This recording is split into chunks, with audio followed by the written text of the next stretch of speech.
It seems like not that long ago, business planning was just this nightmarish, complicated process. And now I feel like if I had a great idea and 6 PowerPoint slides, I could go to Silicon Valley and get rich. I mean, I know that's not quite true, but it is a lot simpler. Can you explain how it is simpler? And what are we doing at Mendoza to make sure people go out there and actually can compete in the way it is today? Why don't you take the lead on that, Sam? Sure. So there's clearly a shift in the expectation of the investment community, of the advisory board networks and that sort of thing. They want a concise description of what's the problem, how are you going to solve it, what traction do you have, how are you going to make this a viable business. And there's a great saying that says that no business plan survives first contact with the customer. And that's how a lot of the change is going on, and how Mendoza and Gigot are trying to lead the way in that change. Our business plan competition has become much less planning oriented and more pitch centric, from the very first submittals that the entrants give all the way through the mentoring and the coaching and the presentations they give in the finals. It's more about what's your status and what's your value proposition. Tell me it directly and tell me it quickly. The role of the plan is now much more actionable.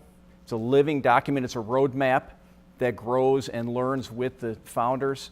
It helps them answer the question of what needs to be done next. It's a clear articulation of the traction that they have. What have they done? What evidence do they have that there's product market fit?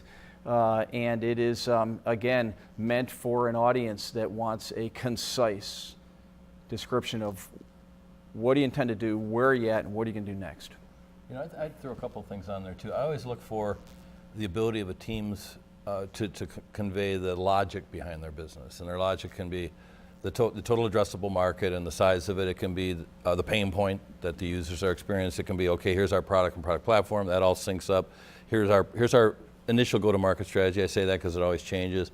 And then here's the baseline financials. But you can't do a 3 or 4 year revenue model anymore. So spending a lot of time on that, doesn't make sense. But if the logic is there, it really comes across. There's a company I know in Seattle that started as a database company, going to be a new cloud-based database company, and they went into a number of market segments. They now found a market segment in municipality and in the open data portal area, and that's 100% of what they do.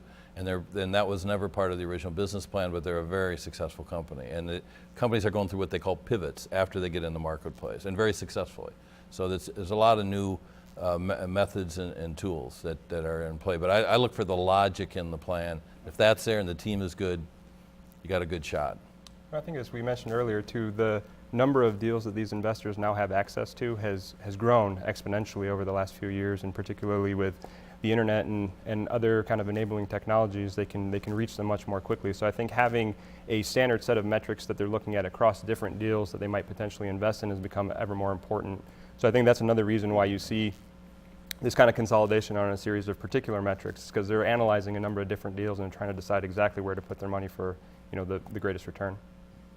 Another example of what the Gigot Center is doing to model the classroom learning experience, the curriculum around this market expectation, is our entrepreneurship capstone course. We've created a flipped classroom approach to it. So the students don't sit in the class and listen to lectures and take notes and do case studies and that sort of thing.